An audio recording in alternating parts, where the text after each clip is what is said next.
This evening, we are going to speak about Abraham's faith.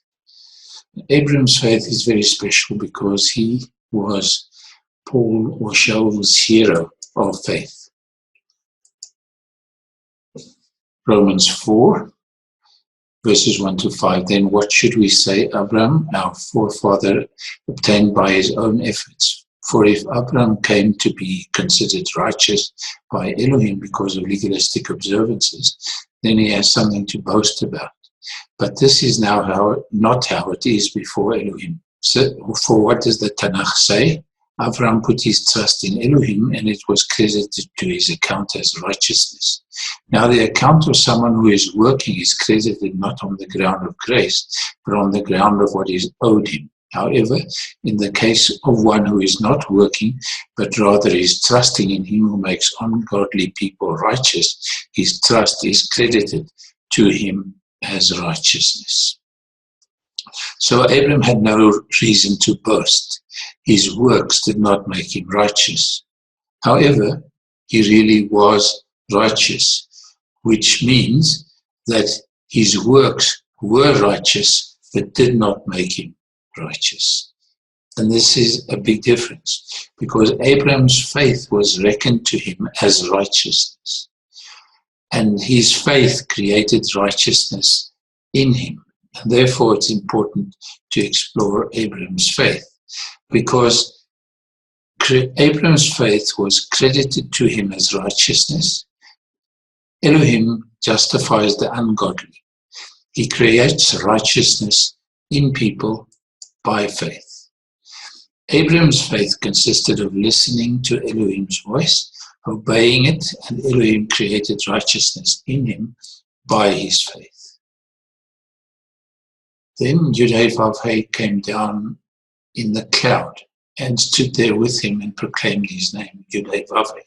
And he passed in front of Moshe, proclaiming, Yud-Heh-Vav-Heh, Yud-Heh-Vav-Heh, El, compassionate and gracious Elohim, slow to anger, abounding in love and faithfulness, maintaining love to thousands and forgiving wickedness, rebellion, and sin. Yet he does not leave the guilty unpunished. He punishes the children and their children for the sin of the parents to the third and fourth generation. The question then is, what is righteousness? And we need to define this accurately to understand what Abraham was about. Righteousness is actually expressed as the attributes of God. And when God passes before Moses, he mentions all these attributes. And this means that a righteous person is someone who can show these attributes of God to people so that they will glory in God for those attributes and not glory in the person who is busy demonstrating. So the first two attributes are Yud-Heh-Vav-Heh, Yud-Heh-Vav-Heh. So this is the name of the Most High twice. And the reason it is here twice is because Yud-Heh-Vav-Heh is the name that is associated with him as judge. And he judges twice. He judges once at the beginning at creation. And this is at the Feast of Yom Teruah. Because Yom Teruah is the remembrance of the creation of man, where he judged without compassion on sin, and he brought death as a result of sin. The second, Yud-Heh-Vav-Heh, is him as judge again, but this time with compassion. And he judges with compassion when Yeshua enters behind the drape with the blood of goats and steers to atone. So this is atonement then, Yud-Heh-Vav-Heh. And then he is El, which expresses his name. It is his title rather than his name that is expressed here. And you will see that it actually reads Yud-Heh-Vav-Heh, Yud-Heh-Vav-Heh, compassionate and gracious Elohim. But in the original Hebrew, it is Yud-Heh-Vav-Heh, Yud-Heh-Vav-Heh, El, compassionate and gracious. And his compassionate nature shows out of the fact that compassion is known as Rachum. And this is related to the word which is Rechem, which is a uterus. And this means that he is compassionate as a mother is to a child, as God, and that he is gracious, that he shows grace to everyone. And people who are truly righteous show compassion and grace to people. They are slow to anger. God himself is slow to anger. So this means that they are patient. They abound in love. And one doesn't need to say much about that. But people who are compassionate, who are righteous, abound in love. And they also abound in faithfulness. So their word is their word, as God's word is his word. Whatever he promises, he does. Maintaining love to thousands. Those who love him, he maintains his love for long periods of time and also over many generations. And he forgives wickedness, where wickedness are those sins that are done wittingly. So knowingly people continue to sin. And where this rebellion that is written here is defined as rebellion and sin. And the sins that are committed here means sins that are committed, yet he does not leave the guilty unpunished. Yes, for those who ask forgiveness, he forgives wickedness, rebellion, and sin. And those people then become guiltless because they have asked for forgiveness. But he does not leave the guilty unpunished. So those who do not ask for forgiveness, he does not leave unpunished. And he punishes the children and their children for the sin of the parents to the third and the fourth generation. What happens here is that there are things that run within families where people keep on sinning the same as the sins of their fathers and their mothers. And somewhere in the third or the fourth generation, someone realizes that this is wrong and turns on that sin. Then he can then turn the whole process around for himself and that part of the family that chooses to do so. So, what is compassion? What is righteousness? It is Yud-Heh Vav-Heh, judging without compassion and judging with atonement. El, he is God, he's compassionate, he's gracious, he's slow to anger, he's abounding in love and faithfulness, maintaining love to thousands and forgiving wickedness, rebellion, and sin. Yet he does not leave the guilty unpunished. He punishes the children and their children for the sin of the parents to the third and fourth generation. My question is that if Abraham was a righteous person, does it mean that he did not get angry in any way? He was just having this, just like God himself, the attributes, the whole attributes of God. No, that's not what it means. What it means is that Abraham lived in the presence of God, and most of the time he did exactly what he needed to do. But when he sinned, he acknowledged it immediately and he asked forgiveness immediately. Because you can then be forgiven. If you don't ask forgiveness, you can't be forgiven. Okay, because Adam and Eve did not acknowledge their sin. Each time you go wrong and immediately you ask for forgiveness, then you remain righteous. Yes, because when you do something wrong, you're unrighteous. When you do sin, you're a sinner. But the minute you ask forgiveness, he says that he forgives the wickedness, rebellion, and sin. If I acknowledge that I have done wrong, people can forgive, and God also forgives. But if you do not acknowledge that you've done wrong, it is a problem. It's a two-way street, because he has the ability to not forgive me. But if he does not forgive me, he also is not forgiven. Yeah, but it must be true, because you see, there are a lot of people who ask, they say, sorry, I did this, but they don't really mean it. That is not righteousness. Righteousness means humbling yourself and acknowledging that you have done wrong. It's not a window dressing thing. It must be real. What actually happens here, it is you who, as you hear from the Spirit, what you're doing is wrong. Then you stop just there and you say, I have done wrong. Please forgive me. And then he actually should say to you, I forgive you.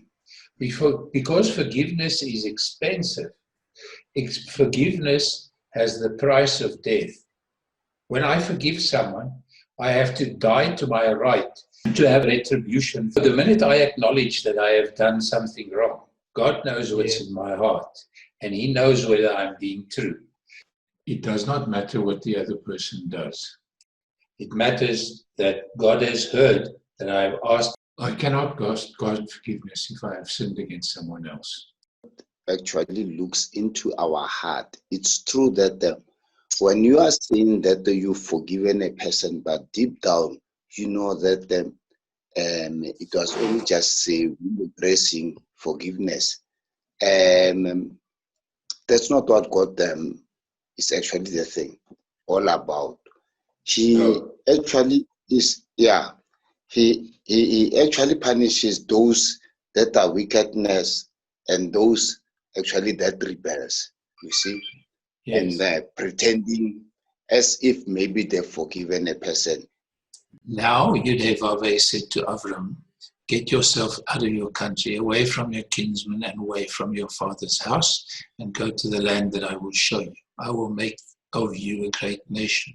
I will bless you and I will make your name great, and you are to be a blessing. I will bless those who bless you, but I will curse anyone who curses you, and by you all the families of the earth will be blessed. So Avram went, as Yudhevave had said to him, and Lot went with him. Avram was 75 years old when he left Haran.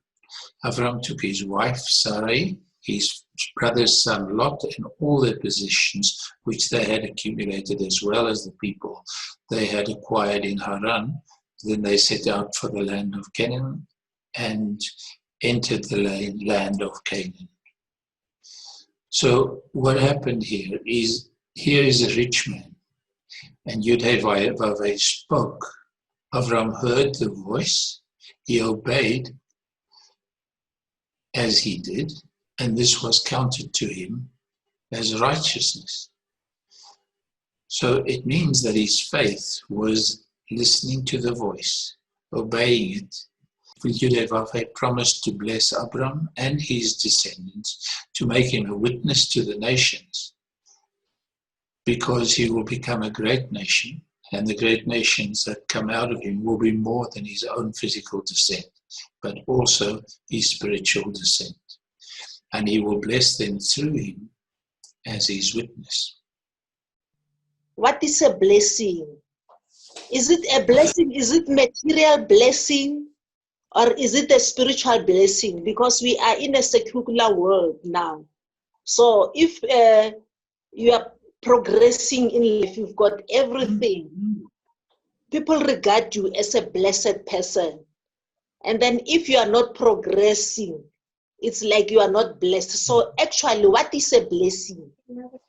Now Adonai said to Avram, get yourself out of your country, away from your kinsmen, away from your father's house, and go to the land I will show you, and I will make you a great nation. I will bless you.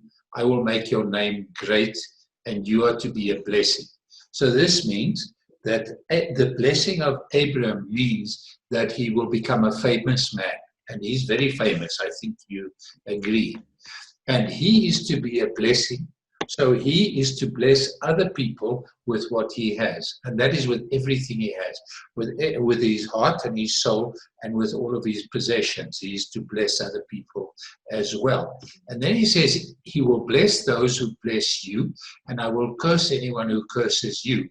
And by you, all the families of the earth will be blessed. The reason that all the families of the earth will be blessed by Abram is because through Abram comes the knowledge that we have to listen to the voice, obey it, and it is counted to us as righteousness.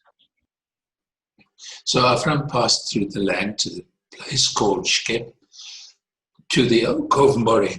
The Canaani were then in the land.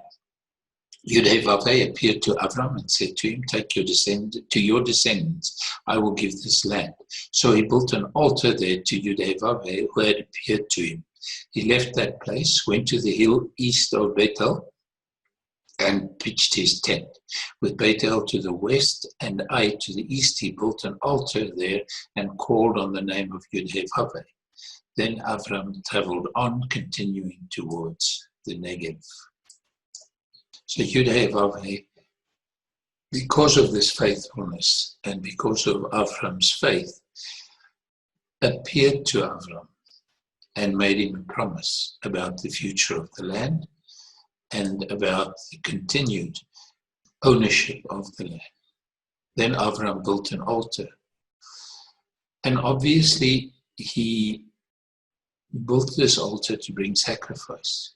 And sacrifice means dying to self and sin and one's own works and being resurrected to righteousness by dying to sin and unrighteousness into the righteousness that God himself creates in us. Now this faith of Avram was then later asked of Israel again, because it says Shema Israel, Yudhevaveh Eloheinu, Yudhevaveh Echad, hear Israel, Yudhevaveh our Elohim, Yudhevaveh is one. And you are to love Yudhevaveh, your Elohim, with all your heart, all your being, and all your resources.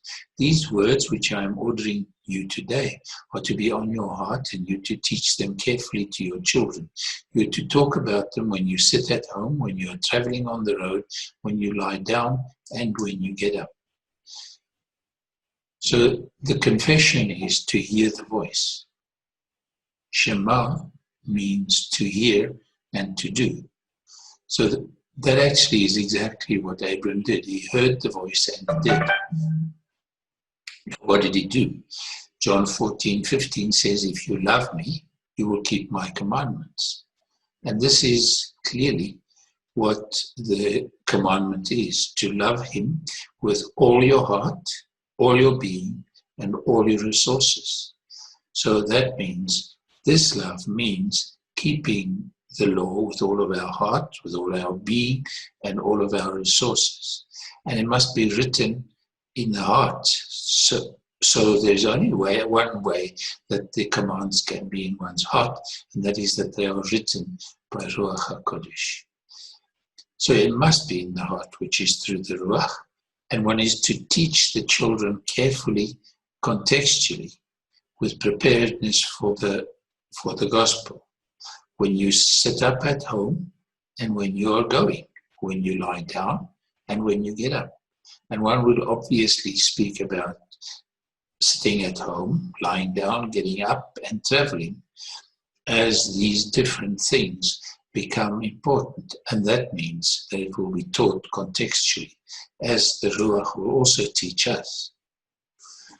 And these children to whom it is to be taught contextually with preparedness for the gospel include those children who are actually not physical children, but new believers, and by manner of speaking, those who come in from the nations.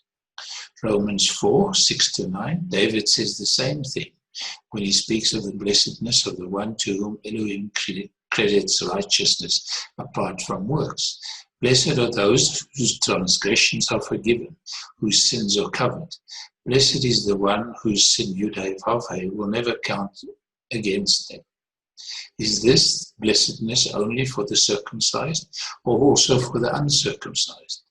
We have been saying that Abram's faith was credited him to righteousness. Under what circumstances was it credited? Before he was circumcised, or after he was circumcised, or before? It was not after, but before, as Abram. And he received circumcision as a sign, a seal of the righteousness that he had by faith when he was still uncircumcised. So then, he is the father of all who believe, but have not been circumcised, in order that righteousness might be credited to them. So those who will believe as Abraham believed, that they will believe in two ways. First, by hearing the voice, obeying it, and having it credited to righteousness, of hearing God speak, of trusting him that what he promises he will do. And he's also the father of the uncircumcised. So he's also the father of the uncircumcised, because they hear and do, and it's counted to them as righteousness, and because they hear and trust what the Father has said he will do, and in that way they also then become righteous. And he's then also the father of the circumcised, who not only are circumcised, but who also follow in the footsteps of the faith that our father Abraham had before he was circumcised. So Abraham was justified without circumcision, the father of the faith, and also the father of those who are uncircumcised. But the circumcised are also to have the same faith as Abraham, or Abraham. For the promise to Abraham and to his seed that he would inherit the world did not come through legalism, but through the righteousness that trust produces. For if the heirs are produced by legalism, then trust is pointless and the promise worthless. For what the law brings is punishment, and where there is no law, there is also no violation. The reason the promise is based on trusting is so that it may come as Elohim's free gift, a promise that can be relied on by all the seed, not only those who lie within the framework of the Torah, but also those with the kind of trust Avraham had. Avraham Avinu, Avraham, our father, for all of us. So this means that this trusting, actually hearing the voice, obeying it, so that it will become righteousness, hearing the voice and trusting that the promises are true, also are counted to righteousness and are the same part of the same coin, just the two faces thereof. For the promise to Avram and his seed that he would inherit the world did not come through legalism. So he inherits the world, the earth. But this world, with the word for earth and the word for Israel is actually the same word. So it is Eretz, which is the land of Israel, but also the earth. And that's this is as a result of the attributed righteousness that comes through the faith of Abraham. I'd like to comment that, the promises that the Lord gave to Abraham, they didn't materialize like within a short space of time. I mean, if you look into this thing, it looks like the promise was made 20 years before, or more than 25 years before. So, but Abraham was faithful that even though he's very old, he was getting older, but he still believed that the Lord will commit to his promises. Yeah, I think, again, this teaching right now, it teaches us to exercise patience. Yes. And obviously, patience pays. So it means now we have to be like gardeners. We should be in a know that not all seasons are growing seasons. So Abraham's faith teaches us that one has to be patient no matter how long, but victory is certain. This accords with the Tanakh, where it says, I have appointed you to be father to many nations. Abraham is our father in Elohim's sight, because he trusted Elohim as the one who gives life to the dead and calls non-existent things into existence. Now, life to the dead is when he comes and takes away sin and unrighteousness. And then the second facet of faith, which is he calls non-existent things into existence to prove his faithfulness.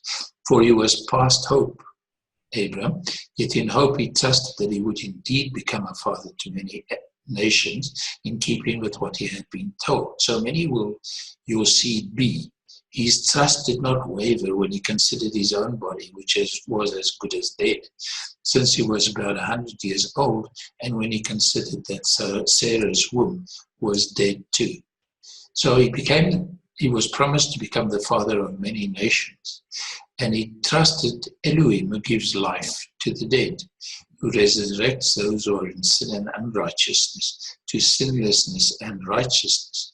But also he and Sarai were both dead. So this death that was in them meant that they could not have children at a physical level. But he trusted Elohim that he would get both physical and spiritual descendants. He did not, by lack of trust, side against Elohim's promises. On the contrary, by trust he was given power as he gave glory to Elohim. For he was fully convinced that what Elohim had promised, he could also accomplish. This is why it was credited to his account as righteousness.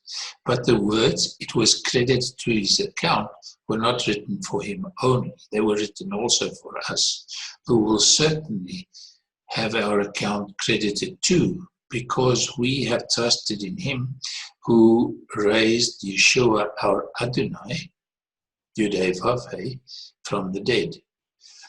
Yeshua was delivered to death because of our offenses and raised to life in order to make us righteous.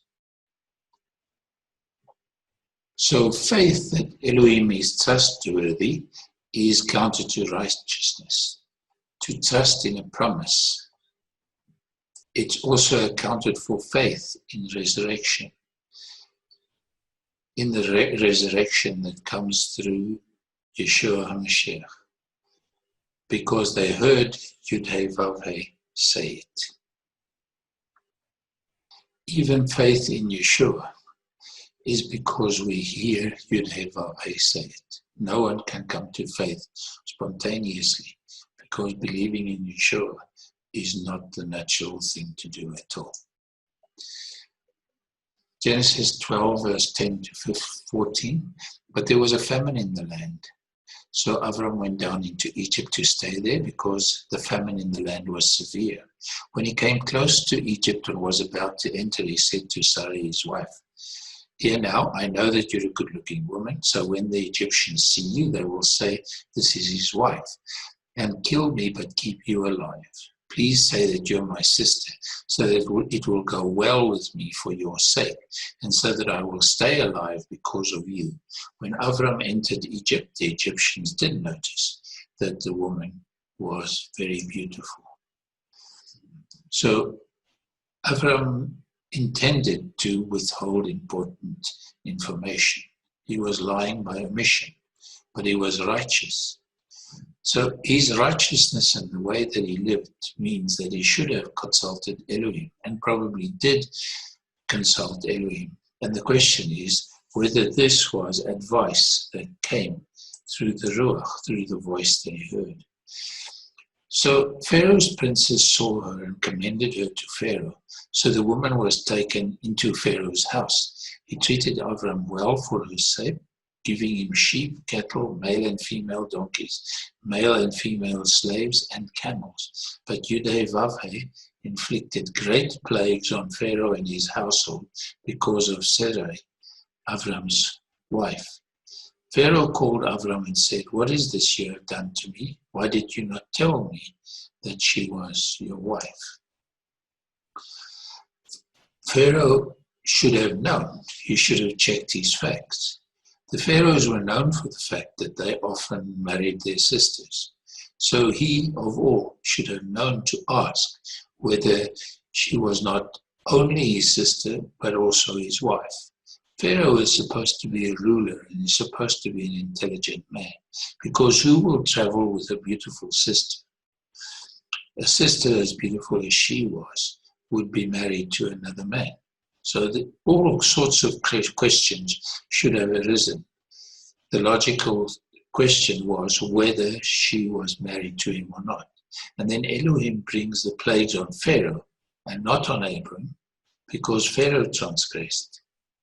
Was he not obliged to give them the information? Okay, he feared for his life. Firstly, I looked at why should he go to Egypt? Why did the Lord permit drought in the area where he lived? So I took it more on a pragmatic point, on a like that. Even though I am God's child, even though I might be righteous, but I must still be alert for car hijacking. I must be alert for being marked.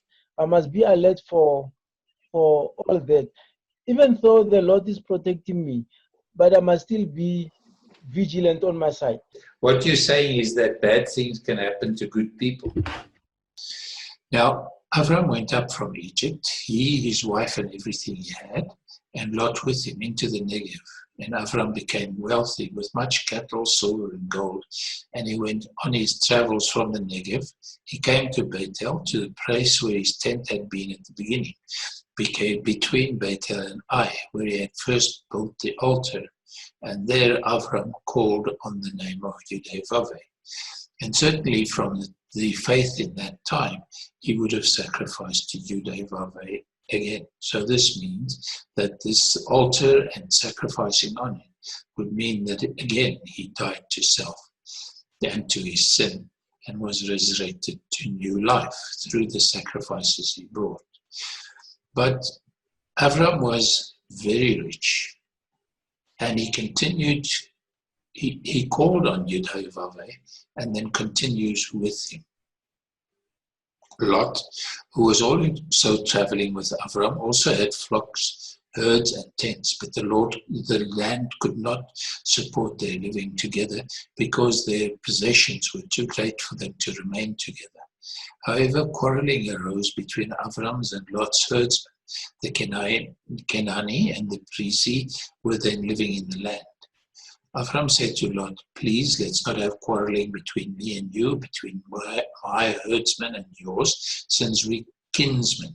Isn't the land there in front of you? Please separate yourself from me. If you go to the left, I will go to the right. If you go to the right, I will go to the left.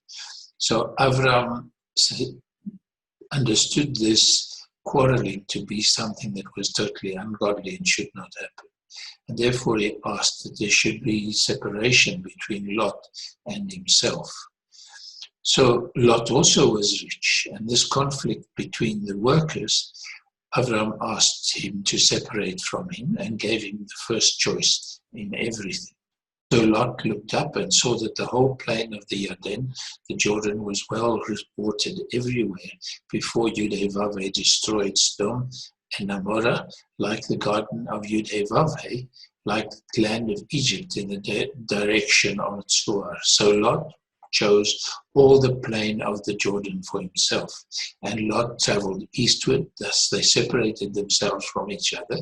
Avram lived in the land of Canaan, and Lot lived in the cities of the plain, setting up his tent near Sodom. Now the men of Sodom were evil, committing great sins against Yudhevaveh. And sitting in the gates along with these people, as we know Lot actually did, he must have known that they were evil. And he also must have known that the principle is that he should not be unequally yoked. So he chooses riches and affluence. He chooses the best. And Lot misses the point. He chooses riches amongst sinners, and does not choose to be amongst those who are godly. So he doesn't do what the logical thing would have been to say to his uncle that he would work with these people so that the incident would not repeat, but that he should stay with Avram. So they separate, and then Lot is taken captive. When the kings come up against Sodom and Gomorrah. And then when Avram heard that his nephew had been taken captive, he led out his trained men who had been born in his house, 318 of him, and went in pursuit as far as Dan. So Avram knew that something was wrong. But in spite of the fact that Lot had turned against him a little bit like an enemy by choosing the best, he went to save him. And during the night, he and his servants divided his forces against them, then attacked and pursued them all the way to Hova, north of Damascus. He recovered all the goods and brought back his nephew Lot with his goods, together with the women and the other people. So here he goes with 318 people, which is just a band by comparison with the armies of all the kings that are mentioned who came up against Sodom and Gomorrah and took Lot away. And then he brought Lot back with his goods. And still Lot did not get the message that Sodom and Gomorrah were evil places and that he would be better off with his uncle. So Avram saves Lot, and he is victorious with a few and brings everything back. And Lot must have experienced Avram's power, but chooses to remain in Sodom amongst the sinful people. After his return from slaughtering Kedar-Laomer and the kings with him, the king of Sodom went to meet him in the Shaveh Valley, also known as the King's Valley. And then Melchizedek, the king of Shalom, brought out bread and wine. He was Kohen of El Elyon, of Elohim Most High, so he blessed him with these words. Blessed be Avram by El Elyon, maker of the heaven and the earth, and blessed be Elyon, who handed your enemies over to you. And Avram gave him a tithe of everything. So the question is, who is this? And according to Paul, this Melchizedek is eternal king without beginning or end. He is the king of righteousness, because that is what Melchizedek means. And that Melchizedek, who is eternal king without beginning or end, and also eternal priest without beginning or end, is Yeshua HaMashiach. And he shares bread and wine with Avram. Now, bread and wine are the usual order in which the bread and the wine are used at the Sabbath. But bread and wine can also be turned around and be wine and bread, and then they're in the order of the Passover. So that by what manner of speaking, Melchizedek, the king of righteousness, was celebrating the Sabbath, but also the Passover with Avram already, even before Yeshua HaMashiach. And this was Yeshua HaMashiach celebrating the Passover with him. Sometime later, the word of Yudevaveh came to Avram in a vision. Don't be afraid, Avram. I am your protector, and your reward will be very great. Avram replied, Yudevaveh Elohim, what good will your gifts be to me if I continue childless, and Eliezer from Damascus inherits my possessions? You haven't given me a child. Avram continued, so someone born in my house will be my heir. But the word of Yudevaveh came to him and said, this man will not be your heir. No, your heir will be a child from your own body. So again, Elohim appears to Abram. Whilst Abram is saying that there is no heir, again, Yudevaveh promises that there will be a physical heir. And then Avram says, Yudevaveh Elohim, how am I to know that I will possess it? So he's asking for a sign. He answered him, bring me a 3-year-old cow, a heifer, a 3-year-old male goat, a 3-year-old ram, and a dove and a young pigeon. And clearly the 3-year-old cow is a representation of the red heifer that died to atone for death. For the 3-year-old female goat, the sin offering for an ordinary person in the nation. The 3-year-old ram, the sin offering for a leader in the nation. But also Yeshua himself, who was to be the sin offering for everyone, and a dove and a young pigeon. He brought him all these, cut the animals in two, and placed the pieces opposite each other, but he didn't cut the birds in half. Birds of prey swooped down on the carcasses, but Avram drove them away. As the sun was about to set, a deep sleep fell on Avram. Horror and great darkness came over him. In the days of Avram, the way that the covenant was cut between two people who were making a physical covenant with each other is that they halved their animals, and those making the covenant together moved between the carcasses. And what they actually said to each other is, may what happened to these animals happen to us if we do not keep this covenant that we have made. And after the sun had set, there was a thick darkness, and a smoking firepot and a flaming torch appeared, which passed between these animal parts. So this means that Abraham did not move between the portions of the animal, but that it was only Elohim who appeared as a firepot and a flaming torch. And in that way, he made the covenant with Abraham, but he is the only guarantor of the covenant.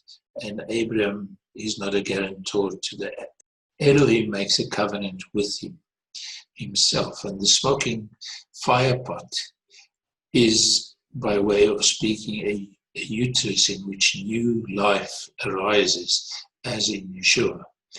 But this is particularly important because this whole promise is about a promise of an heir.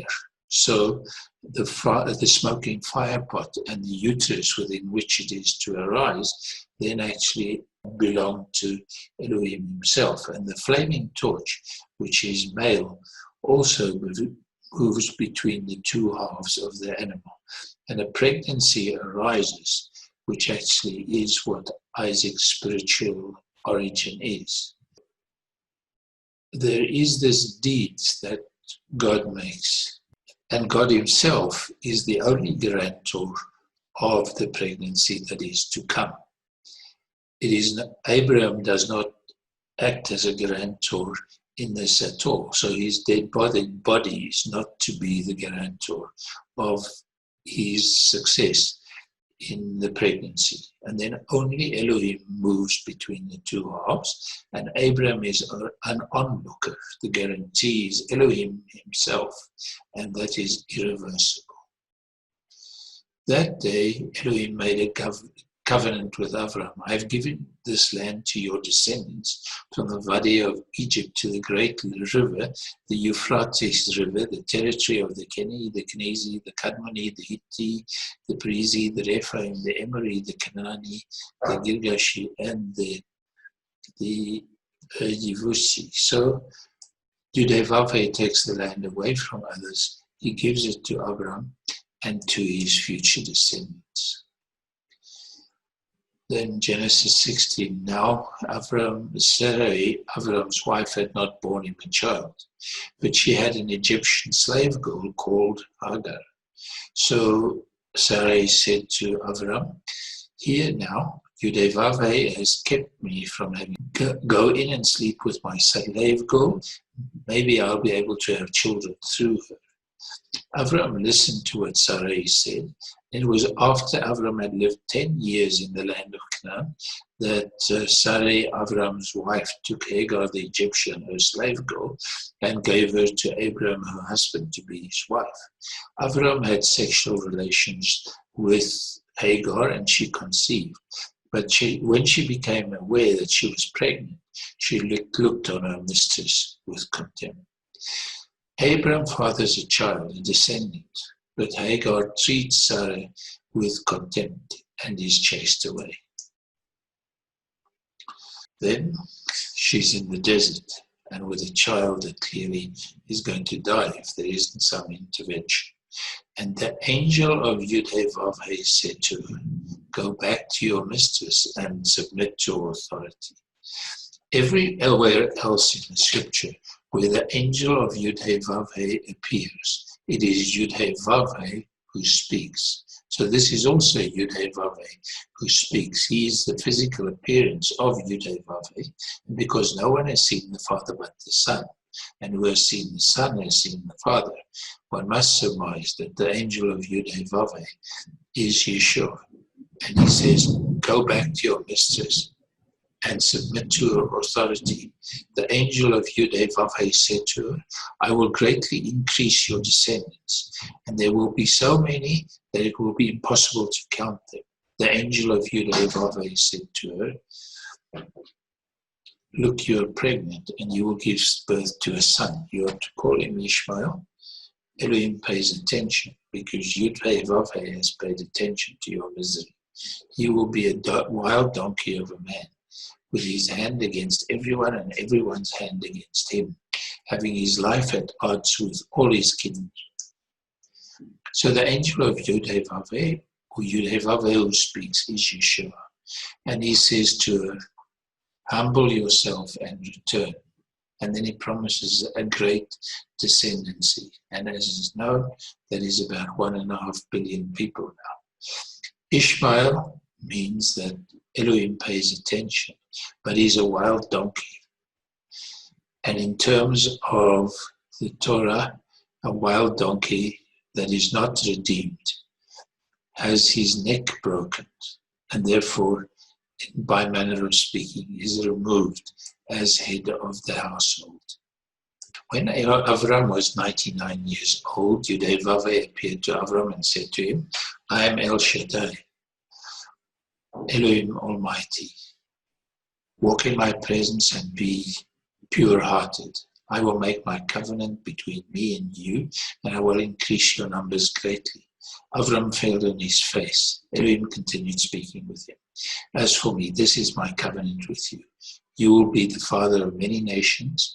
Your name will no longer be Avram, exalted father, but your name will be Avraham, father of many, because I have made you the father of many nations. I will cause you to be very fruitful. I will make nations of you. Kings will descend from you.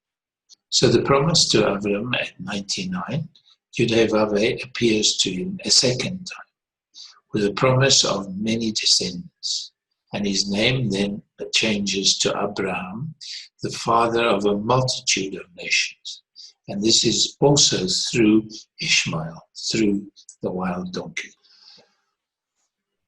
Genesis 17:7, I am establishing my covenant between me and you, along with your descendants after you, generation after generation, as an everlasting covenant, to be your Elohim for you and for your descendants after you.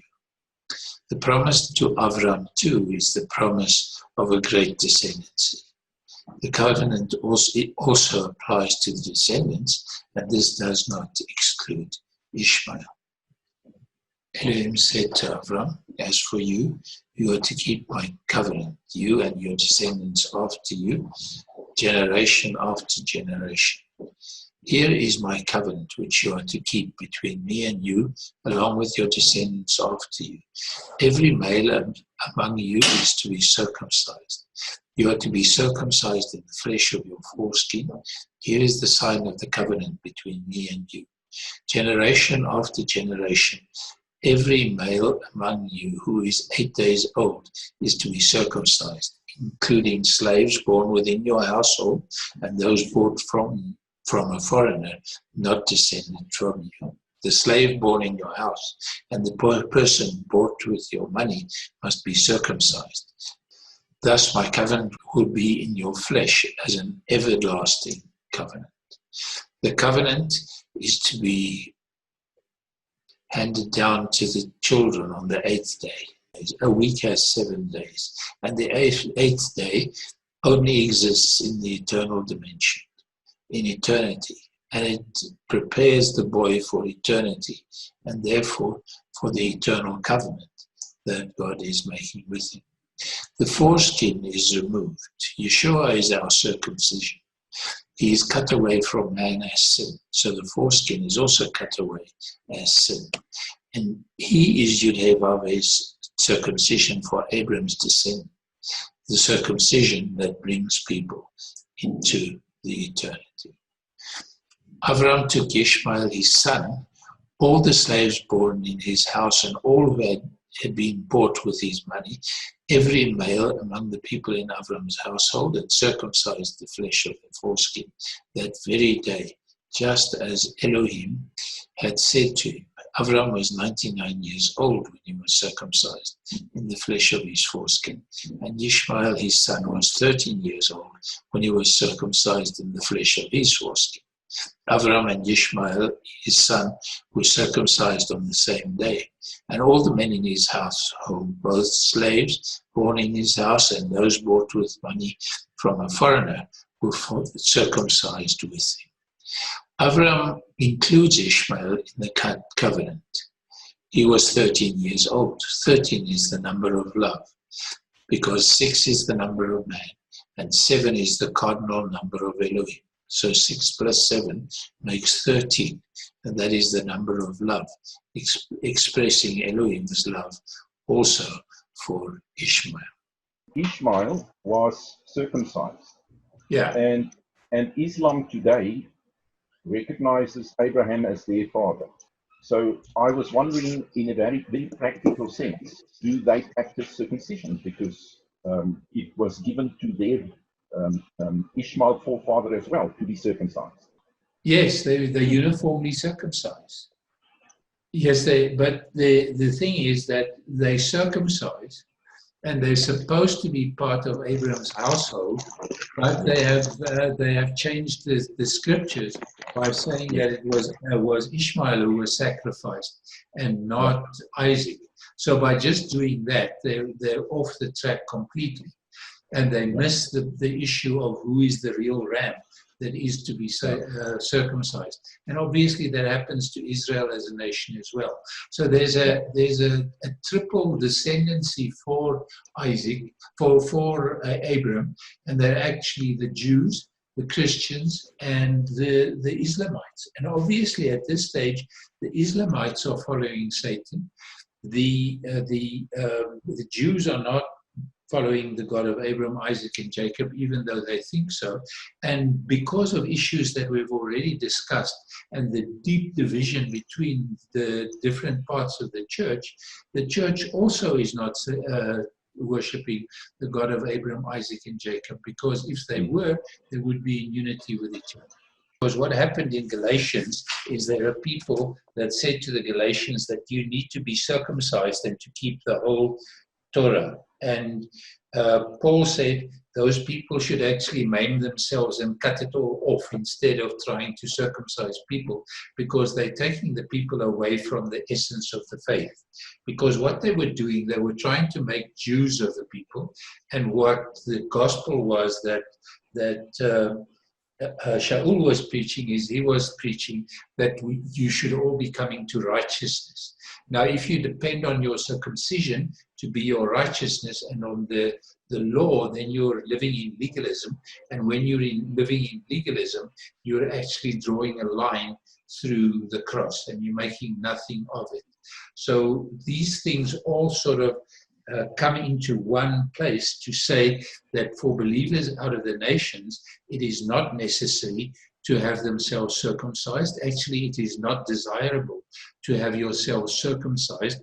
And then there's a whole discussion that goes on, and it ends up saying there may be no idolatry.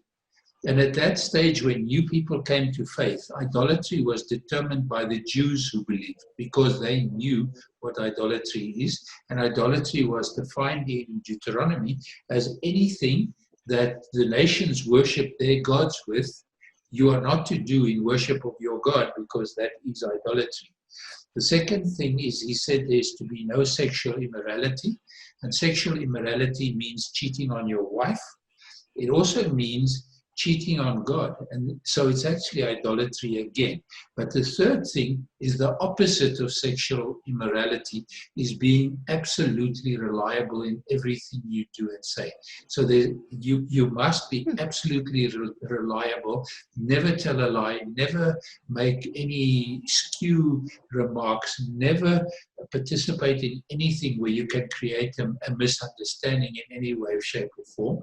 And the third thing they said, the third thing is actually don't eat strangled animals. We'll return to that. And then they say do not participate of blood. And to participate of blood in the Jewish context is to commit murder. So the opposite of murder is love. So he was saying, learn what it is to really love the Lord your God. Don't participate in idolatry. Be absolutely reliable to God, to your wife, and to everybody. And learn to love all people.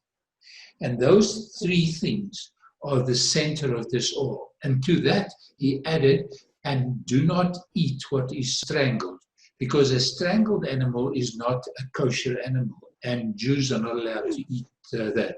So it actually is saying, go and eat what is kosher, because if you eat what is kosher, you will have admission to Jewish homes, and then you can learn from them what it is to live righteously.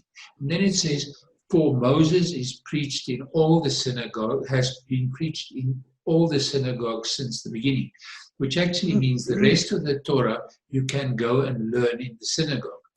And this actually says that there are things that have to be done first, and these first things that you have to do are the milk of faith.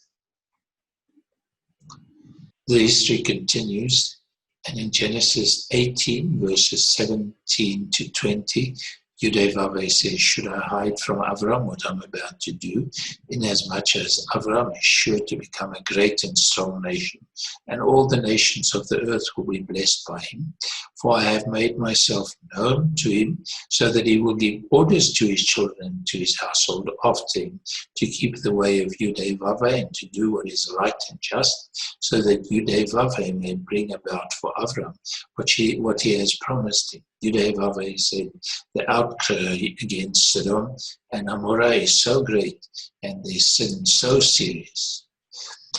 Avram, in terms of what is said here, could teach his descendants how to live righteously. In other words, how to hear the voice, obey it, and have it counted to them as righteousness. And Yudevave speaks to Avram about Sodom and Amorah. Then the men turned away and went towards Sodom, but Avram remained standing before Yudevave. Then Avram approached him and said, will you sweep away the righteous with the wicked? What if there are 50 righteous people in the city? Will you really sweep it away and not spare the place for the sake of 50 righteous people in it? Now Avram knew full well at this stage that there was only one righteous man in the city, and that was Lot, but he was starting to plead for Lot. Far be it from you to do such a thing, to kill the righteous with the wicked, treating the righteous and the wicked alike. Far be it from you. Will not the judge of all earth do right? Yudevave said, I will find 50. If I find 50 righteous people in the city of Sodom, I will spare the whole place for their sake. So if there's a righteous community within Sodom, then they will be spared, because a righteous community will have the ability that Avram has, and that is to teach all the people in the city the truth and to bring them into a relationship with Yudevave. And he continued negotiating for 45, 40, 30, 20. Then he said, may Yudevave not be angry, but let me speak just one more. What if only 10 can be found? He answered, for the sake of 10, I will not destroy it. Then when Yudevave had finished speaking with Avram, he left, and Avram returned home. So Avram stopped speaking when the issue became 10 men. He was actually pleading for the righteous Lot. And he was pleading that the city be saved for a minyan, which is a congregation ruled by 10 righteous men, because 10 is the rulership of a congregation. So 10 righteous men can lead a righteous community and teach the community righteousness, but it doesn't exist in the cities. And for that reason, Avram stops arguing. Avram knows that he has laid the groundwork for Lot to be saved, which then happened with the destruction of the cities with their unrighteous communities. In Genesis 22, verses 1 to 3, sometime later, Avram tested Avram. He said to him, Avram, here I am. He replied. Then Elohim said, take your son, your only son whom you love, Isaac, and go to the region of Moriah. Sacrifice him there as a burnt offering on a mountain that I will show you. Early the next morning, Avram got up, loaded his donkey, took with him 2 of his servants and his son Isaac. When he had cut enough wood for the burnt offering, he set out for the place Elohim had told him about. Avram took the wood for the burnt offering and placed it on his son Isaac, and he himself carried the fire and the knife. And the 2 of them went together. Isaac spoke up and said to his father Avram, Father, yes, my son. Avram answered, the fire and wood are here. Isaac said, but where is the lamb for the burnt offering? Avram answered him, Elohim himself will provide the lamb for the burnt offering, my son. And the 2 of them went on together. Yudevaveh asked Avram to sacrifice his son. Avram heard the voice and he obeyed. Avram took everything for the sacrifice, so the fire and the knife and the wood. And Isaac asked, where is the lamb? And Avram said, Elohim will provide. And the original Hebrew can be read to understand, and will provide himself the ram, which eventually did in Yeshua. When they reached the place Elohim had told him about, Avram built an altar there and arranged the wood on it. He bound his son Isaac and laid him on the altar on top of the wood. Then he reached out his hand and took the knife to slay him. But the angel of Yud-Heh-Vav-Heh came to him from heaven. Avram, here I am, he replied. Do not lay a hand on the boy. He said, do not do anything to him. Now I know that you fear Elohim, because you have not withheld from me your son, your only son. Avram looked up, and there in a thicket he saw a ram caught by its horns. He went over and took the ram and sacrificed it as a burnt offering instead of his son. So the voice of heaven, which clearly was Yud-Heh-Vav-Heh himself, came and spoke to Avram and said that he was not to hurt the boy. And then Yud-Heh-Vav-Heh did what Avram had said that he would do. Now, Avram clearly believed one of a couple of things. Avram was completely happy to give his son. But then if his son was slain, he also believed that his son would be resurrected from the dead. So in Avram's belief about what would happen on the altar, he actually already believed in the death and the resurrection of the Messiah. The angel of Yud-Heh-Vav-Heh, who is Yeshua, says, you have not withheld your son from me. Yud-Heh-Vav-Heh also did not withhold his son, his only son, Yeshua. And the angel of Yud-Heh-Vav-Heh, the Yud-Heh-Vav-Heh, provides the ram, and later the real ram,